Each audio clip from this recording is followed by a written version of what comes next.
Hello everyone and welcome to the next MarketingBitz webinar. My name is Joe and today's webinar is titled 5 Fundamental Search Engine Optimization Tactics for Small Businesses and will be brought to you by One SEO. Lance Bachman will be presenting. So let's go ahead and go to the next slide. So just a little, in case you're unfamiliar, MarketingBitz is a resource for small businesses to kind of learn about digital marketing, and we do this through articles, webinars, events, reports, and a whole lot of other ways. MarketingBitz was created by the Local Search Association, and Local Search Association is a not-for-profit trade association, and we have about 300 members in roughly 20 countries. One SEO is one of those members. So with that, let's go ahead and get started into the presentation. Over to you, Lance. All right. Well, thanks for having us, Joe. Everyone, it's nice to talk to you. Today we're going to go over the 5 fundamental search engine optimization tactics for small businesses. I'm Lance Bachman. I'm the president of One SEO. I founded One SEO and One SEO Tech. We've been nominated for more U.S. search awards than any other company in the history of search awards. I speak all over. Truth be told, this is actually my first webinar, so it's pretty cool. It's something different. I'm only speaking in front of people.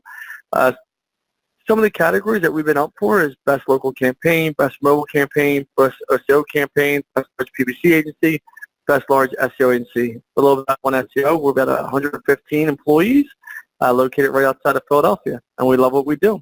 So let's jump into what we're going to learn today. Some Google My Business tactics, which is getting bigger and bigger and growing as SEO, PPC landscape's changing, especially on a local level as Google's trying to get more granular.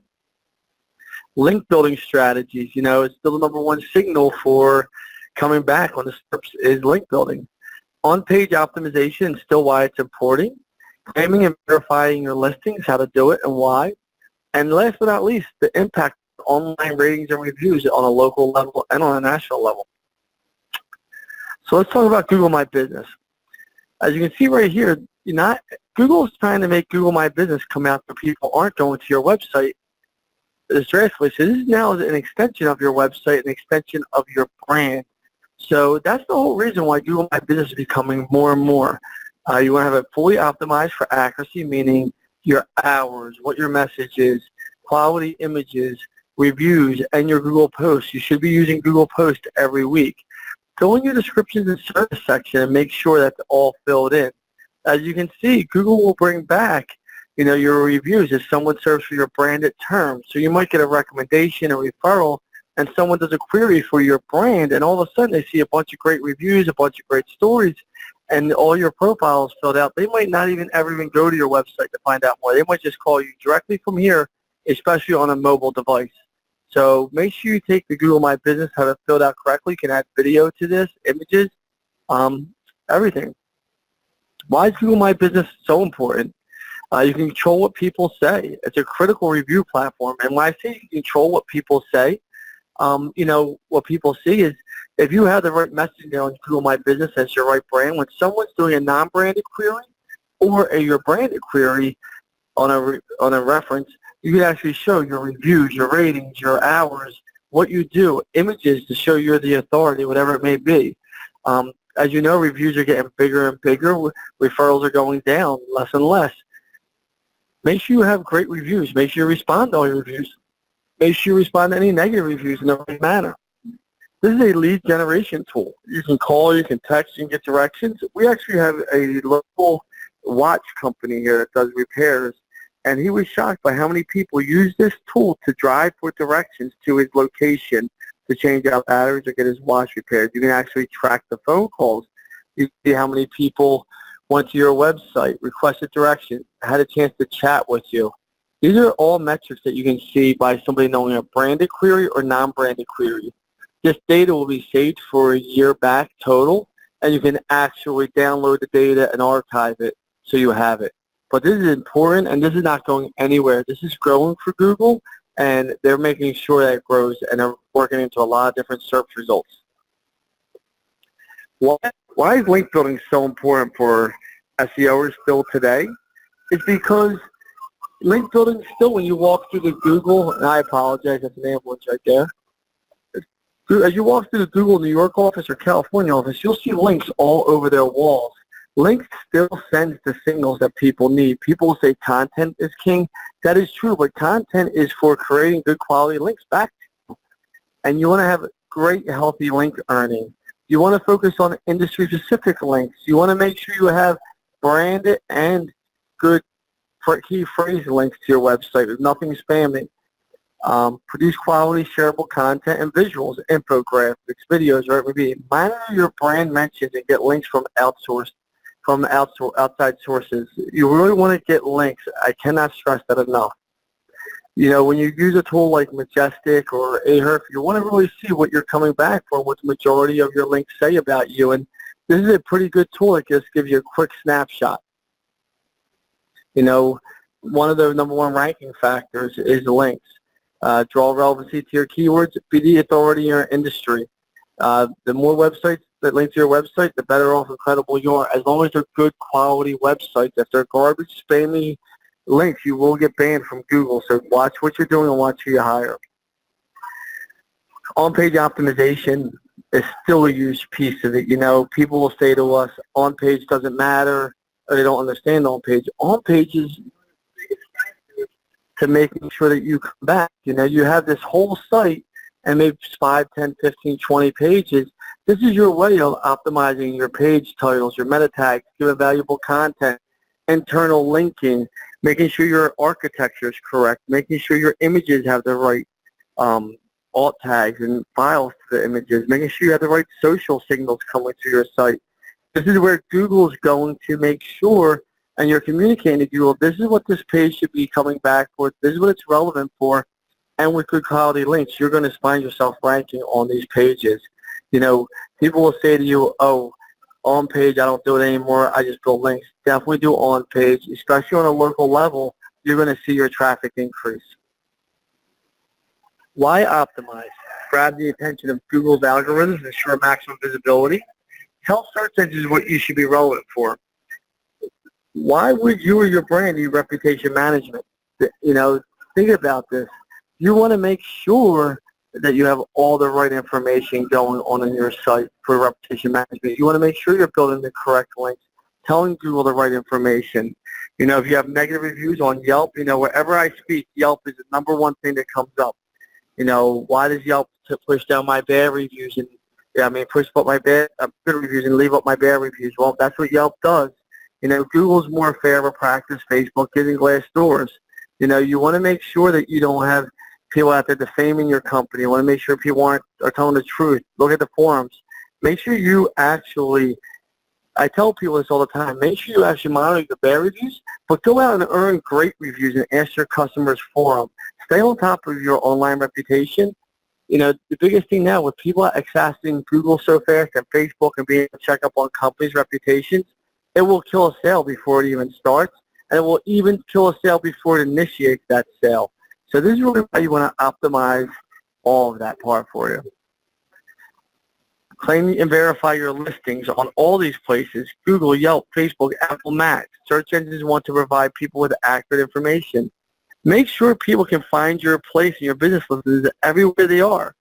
Verify and claim your own listings manually. You know, a lot of people will say, I use Yext or this and that. The moment you fire Yext, they really unplug all this, and it becomes a nightmare for you.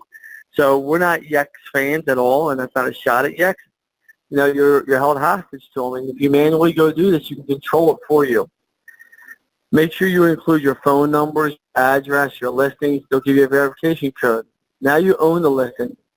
Time to go and update all your information and eliminate any duplicate listings that you don't want. So if you have an old address out there, old phone number that you don't use anymore, make sure you eliminate that and get rid of it. So this way all your stuff is accurate and consistent. This is a huge signal for Google for getting rank relevancy on Google.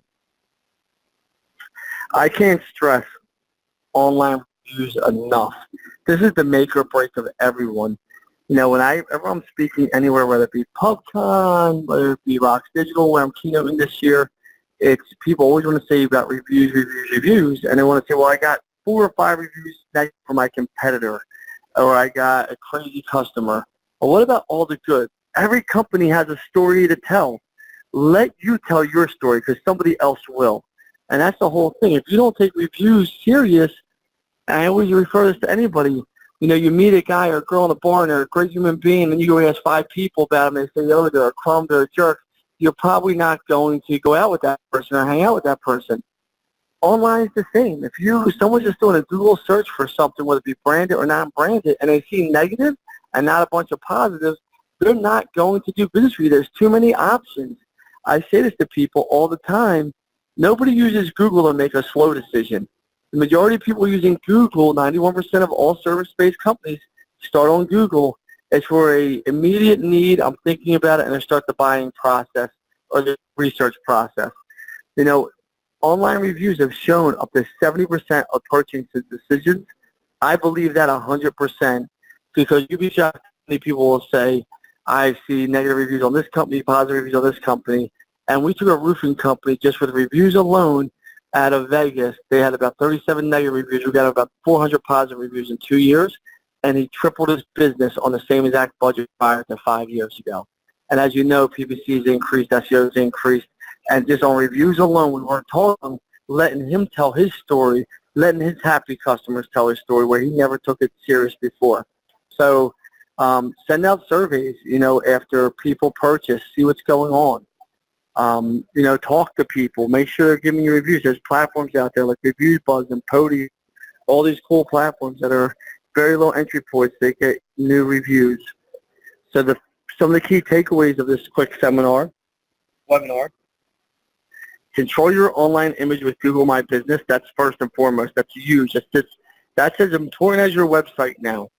Promote relevant links by link building. That's very important. And that's going to help you also for your Google My Business and your website. The signals go back and forth. Grab Google's attention with on-page optimizations. They're indexing your site, send the right signals to them. Let them know what you want to come back for.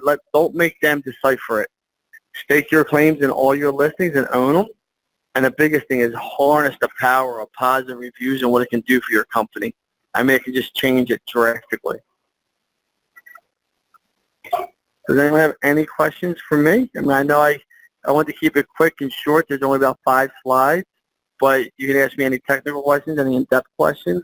I'll be more than answer for anyone.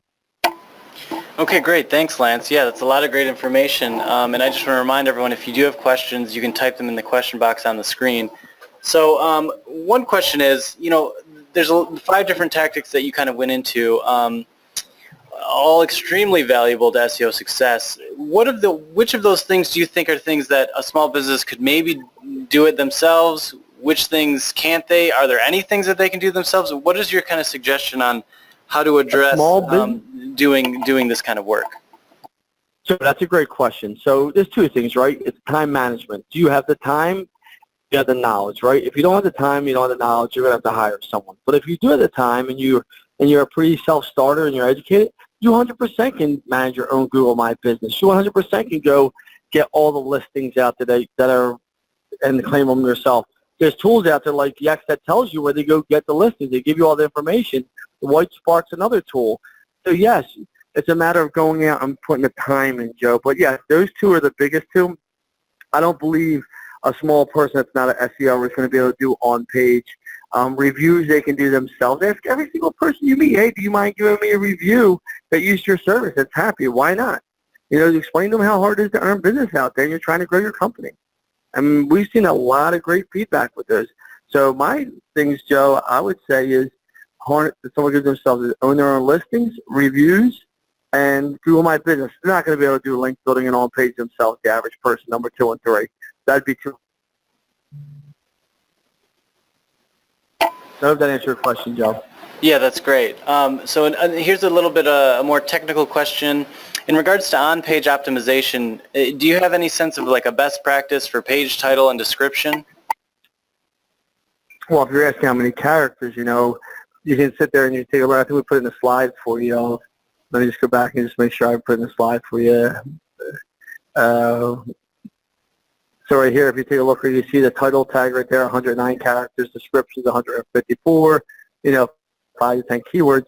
That's going to be ballpark of what it should be. But you want to make sure it makes sense. Does that make sense? You want to make sure it makes good information. It's written out correctly. This is also going to help your click-through rate when you do come back. There's no sense coming back for something that doesn't make sense and it's gibberish, and no one's going to click through to your site. Make sense, Joe? Yeah, that's great. Another question. In regards to landing pages, now, how can a landing page be leveraged to positively impact SEO, or do they compete with the main website? What kind of insight do you have to landing pages? Well, that's a different question. A landing page that's not on part of the URL string is definitely going to compete. But the problem with that also is you can have duplicate content and hurt your core site. On top of that, someone's not getting the true brand story of who you are. We're not a big component of landing pages outside of a site. If you offer a service that you want to have a page for, build it inside your site, optimize it correctly, and use the strength of internal linking or the link building you're doing to your site to come back and make yourself stronger and more relevant, and give your end user a better experience with your brand, site, and be able to find out about you. We don't believe in outside landing pages here at One SEO. It's not a big thing we do. Now, when it comes to kind of evaluating your own ranking, what would you do to help kind of a small business find out how are they performing as it relates to a relevant keyword? Would they just go search in Google? What kind of advice do you have in that regard? Well, I mean, there's a few ways you can do it. What I would do is if you use Keyword Spy or you use SEMrush, there's free versions of it that give you a quick baseline of how your traffic's going, how you're ranking on Google. But you could also just do some Google searches and see if you aren't finding yourself in your own home and business, no one else is finding you anywhere else. That I can promise you. They're the two most likely places when you're doing a search you will come back because of your history, predictive modeling, and proximity of where you are. Now, when it comes to keywords, is your recommendation to focus on maybe one or a few keywords, or to focus on multiple keywords in order to rank for those? Well, it depends on budget, size of the company, what those keywords are, and then realistically, you got to look at the competition of some of these key phrases. Are you going to be there or not? An auto dealer or a lawyer on a local level is going to be a lot different than a dry cleaner. So you really got to analyze, and that's where most people never analyze. And most small business owners don't have the patience to go through the process to be successful. The ones that have the patience will be successful. The ones that say, I need immediate today, they'll never be successful. So that's a tough question to answer, Joe. You got to go through the process. But you should always start with multiple key phrases, because think about it, the more relevant you can be for multiple keywords, the more offsets of those keywords you're going to come back for, and the more inquiries you're going to get or more sales. Okay, going back a little bit to the link building, the question is, how do you qualify if a link is actually good or not? Do you have an example of something where, someone earned a link and it was a really valuable link for that business? Yeah, I mean, the first thing you want to look at is referring domains. I wish I could open up referring domains. You want to look at trust flow, citation flow, and you want to see, is it a good link or not? Is it spam? If something comes back and it's terrible, then you get rid of it. You see the links referring out to 2,000 other places and it's not Wikipedia, you definitely don't want it. So it's easy to look at the spam of a link. And normally you can tell if you're getting good links or not for your company. Ask to show how they got the link. So there was someone's asking, they're having issues with verifying or claiming their listing. In one instance, Facebook rejected the proof of documentation. Have you ever ran into, or your team ever ran into situations where verification became kind of an issue, and what are some workarounds to really make sure that happens? Well, that's why, yes. So Google verification process, especially with Google Home Search, I want to say ones go by. Welcome to Center City, Philadelphia. The Google with the Home Services, Local Services Ads Department has made it even harder to verify who you are, what you are. So they've been eliminating a lot of people that don't video in, can't prove it, doesn't have it. If you're just talking about a regular listing with Facebook and Google, it should be a simple verification process. They send you a postcard, you submit it, and you send it back. I'm not sure. I'd have to see the details on that, but it's going to be very hard unless you're with an agency that's a Google Premier agency or a Facebook Preferred Partner company to get answers on that, because they don't have people really in those departments offering support. Make sense? Most of their support is around the AdWords and PPC. So in some cases, what you're saying is, it's probably better to work with someone who works closely with Facebook and Google as opposed to trying to manage that yourself. If you're having that type of issue right there specifically, because you're never going to really navigate through the feeds on your own, all that would be very hard. You go out to a bunch of different forums to try and figure it out, but you shouldn't be getting rejected. There's normally a reason why they're not verifying you. And it's normally, that The addresses don't match up. The city towns don't match up. Your business doesn't show up in maybe Axma or Info USA, some of the databases that they use to verify stuff. But, I mean, unless it's a brand new business, I don't see any reason for any business with any maturity to have any issues. When it comes to Google My Business, is there any kind of ranking juice that comes with uploading videos? Is that a valuable thing to do? Any insight into the videos on GMB? 100%. As many videos you can. As you know, YouTube's owned by Google, and Google is the #1 search engine. Images is #2 search engine. YouTube's #3. So think about that. Of course, video, as long as it's good content. But once again, if you're just pounding keyword stuff and the video doesn't make any sense, you're putting up a GMB or in a Google post, it won't make sense whatsoever. So you want a good quality content of a video, and make sure you set up correctly so it comes back. Now, you talked a lot about reviews. What are some kind of suggestions in terms of building a review program? How do you go out and try and get more reviews? I mean, besides running a great business, obviously, what are some of the things like practices or tactics that you would recommend a small business adhere to when dealing with reviews? Well, that's where, a podium or a review, but first of all, the first thing is you do got to run a great business, because it's very hard to make everyone happy, and people have just too much leverage. They go online and blast you, and you can say you don't care, but the people looking at your services do care. And if it costs, I say this to you, what's a potential business opportunity for you worth? That's what you're taking away by letting somebody go write a bad review on you. So make it accessible that people can find you to complain on Facebook. Make it accessible that people have a way to contact you on your phone, on your website, phone numbers, customer service. So if someone's not happy, they can complain. As a business owner, and I own a business, I have 150 employees, listen, we have problems at One SEO at times. You got to handle them and make the situation right and correct. There's always the people that you just can't make happy no matter what. Well, then you got to hand that out with kid gloves. And when you get that negative review, you got to respond to it cordially and nice. But the biggest thing is outrun the negative reviews. Ask every single person that's happy with you, hey, listen, can you go here and give me a review? Here's the links. Here's the emails. I'll text them to you. Make it simple for them to go through the process. Don't ask them to go to your Google review page, your Google My Business. They're not going to do any of that stuff. You got to give them the links. You got to show them. You got to ask for it. And ask everyone for reviews. Ask everyone. And people will. You'd be surprised how many people, if you do a nice job for them, they'll leave you a review. So I know I'm kind of bouncing all around. I'm getting a lot of different questions here. But back to the on-page discussion, one thought would be, okay, so why don't I just inject as much kind of content with keywords into my site as I can?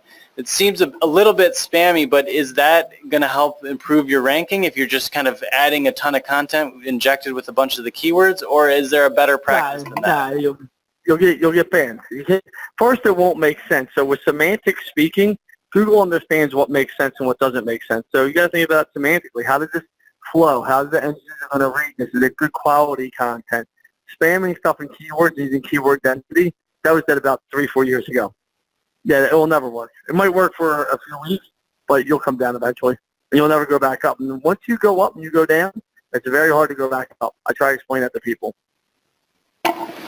So if you were to be speaking with a small business and they're kind of starting at the beginning, what would you say? I mean, we obviously talked about 5 kind of key things, but what would you say is the first thing that has to happen in order to start on an SEO journey? The biggest thing I tell anybody is start an SEO journey, figure out what your budget is.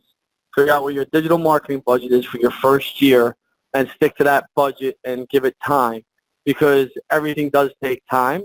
But without a realistic budget, you're just going over the page, and that's the problem. Does that make sense? So that's the first thing. Whenever a new person, I'm starting a business, I want digital marketing, first question asked, okay, great, what's your budget? I don't know. Well, if you don't know, I can't help you, and no one can help you, because, I could say to you, hey, listen, it's X amount a month. You might say that's way too much, or I could say it's X amount a month, and maybe too little for what your goals are. So it's really based off your goals, your needs, what you're trying to achieve, and the industry that you're competitive in. Because how you digital market a lawyer and auto dealership is going to be totally different than how you digital market an e-commerce business or, a restaurant. So you really, and the budgets are all going to be different. And if you hear the word package, I get a package, run. That's the one thing I'll tell anyone that's looking at an agency. If you hear the word package, run. So just to kind of go off of your answer there, two follow-up questions. First, what would be, I know you said that it's going to vary based on your business goals and objectives, but is there a baseline budget that a starting out business should have when it comes to SEO, like a floor or anything like that? Well, I mean, every baseline business is different. A private equity firm with an angel hail funding is going to be different than the guy bootstrapping it together. But, you got to think and ask yourself, how do you get out there? What's the industry in? And it's normally that I tell people, most people will put 10% of their revenue or projected revenue back into digital marketing or marketing overall. So that's what you got to look at. What's my projected revenue? What's my revenue? It should be about 10% if you're trying to grow, if not more. Some people in the service-based industry will put 15, 20% in, so they got aggressive goals. So the other part to follow up to your question, or to your response to the other question, is what would be a realistic timeline to start seeing results? Say you're a brand new business who's just starting out. How long until you start to see maybe some results in a comprehensive strategy like this? Well, it depends. If you're doing SEO alone as a standalone, it's going to take longer. If you're doing PPC, social media, and remarketing, it's going to be faster. So that's why it all depends on the budget. And the bigger the budget, the faster results are going to come in, because you can actually bully people around more. You can grow your brand quicker. You can get more traction. The smaller the budget, the longer it takes. Okay, I think we had a lot of questions. It was kind of rapid fire there, but I think that we can give everyone back a half hour of their time. Is there any kind of last thing that you want to leave the audience with? I would just say the biggest thing I can tell you, like I tell everyone when I speak, there isn't anything more powerful to your company and brand than digital marketing. There's nothing that would be more important to you. The problem is most people just don't understand it. They don't do it right, and they're impatient. It works. It's a great tool. I'm very fortunate to see how many people it's helped their companies grow, especially at a small business level. They're the best ones to see them grow, see them keep growing. And they're happy, they love you, and they text you. It's amazing what this power of this tool can do. Okay, great. So let's go ahead and wrap up. Let's go to that last slide real quick. So thanks everyone for joining us today. Lance, thank you for all the great information and for answering all those questions. If you have any further questions or want to be connected today with Lance, you can contact us at info@marketingbitz.com. So be on the lookout for our upcoming webinars, and with that, have a great day. Thank you, everybody. Thanks. Bye.